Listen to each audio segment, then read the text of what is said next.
Yokohama, May 31st. What a victory!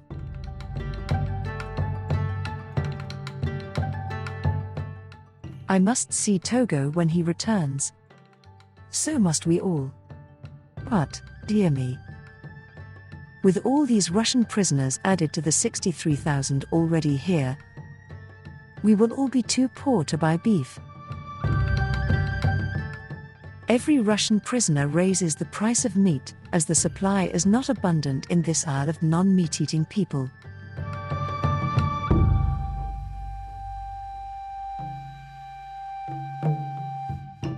How do the Japanese take the victory? How would the people in Canada take it were such an occasion theirs? The Japanese wait until the government says that they may celebrate. In the meantime, they hang out flags and paper lanterns, and go about their daily avocations with a smile on their faces and with happy hearts. Happy hearts, even though they may have lost loved ones in the fight, for to every Japanese his emperor and his country come first, and the chief honor is to die for them. On June 1st, tomorrow, at 6 p.m., crowds will gather in the public parks in Yokohama, and congratulatory messages to the Emperor, Admiral Togo and the Naval Department will be read previous to being sent. Then a procession will be organized and will march through the principal streets. And so it will be throughout Japan. In Japanese processions everybody marches where and how he pleases, and each carries a lantern or flag, no order, yet all is orderly.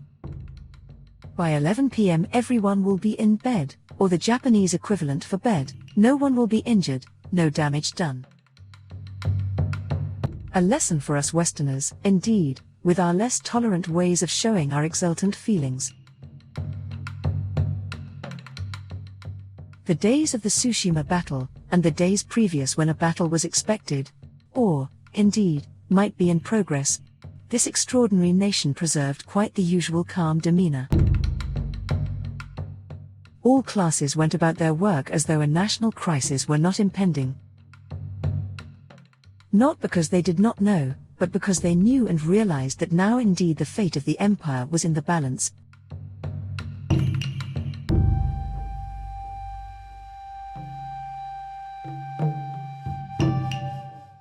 The average intelligent Japanese thinks that his country has beaten the most powerful country in the world. Doubtless the officials know the real state of affairs, but I refer to the great majority, who are not on the inside track. I tried to explain to one Japanese that the world was mistaken about Russia, as about Japan. The world thought Russia powerful because of her outward show, while internally she was flabby and weak. And just so was the world mistaken in thinking Japan weak, when internally she was strong. But my feeble endeavor was smaller even than the proverbial drop in the ocean, for the drop would really be in the ocean, while I am not at all sure that my explanation sensibly impressed the politically untutored Japanese mind to which my efforts were addressed. The Japanese treat the Russian prisoners most kindly. Japanese ladies, with government sanction for nothing is too minute for the government to deal with, hence many of their successes, go to the stations and give cigarettes, sweets, etc., to the prisoners as they pass through. One prisoner said he was having the best time of his life. At the stations a string was strung from post to post to keep the crowd from going too near to the trains on which were prisoners, and no one, not even one venturesome person, would attempt to step over, crawl under, or in any way go beyond that frail string. Why? Because it represented the law. That is all, and it is wonderful requests were read in all the schools that the children should in no way show unkind feelings towards the prisoners. Needless to say, the request, not order, no, request, was obeyed. Respect for lawful authority is here simply supreme with the masses.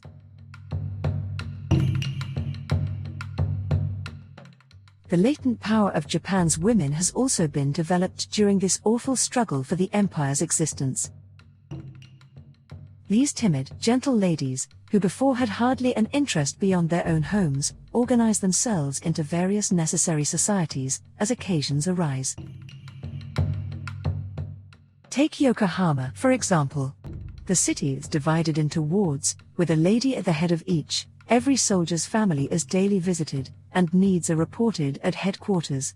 I venture to say the arrangements for the soldier's family are, as far as possible, as carefully attended to as the needs of the soldier himself.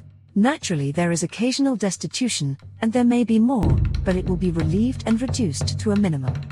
These ladies are also organized as volunteer nurses, and their services are valuable.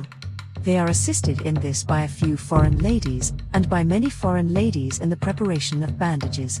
At the bandage rolling in Yokohama, where I have the privilege of helping, ladies from England, France and the United States gather, I being so far the only Canadian.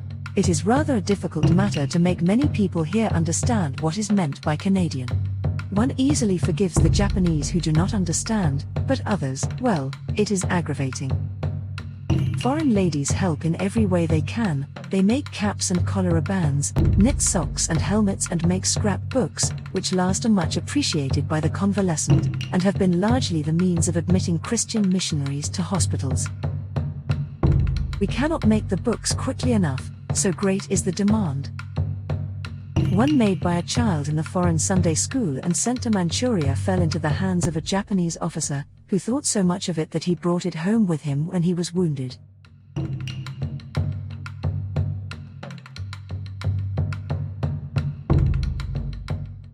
Margaret MacLean.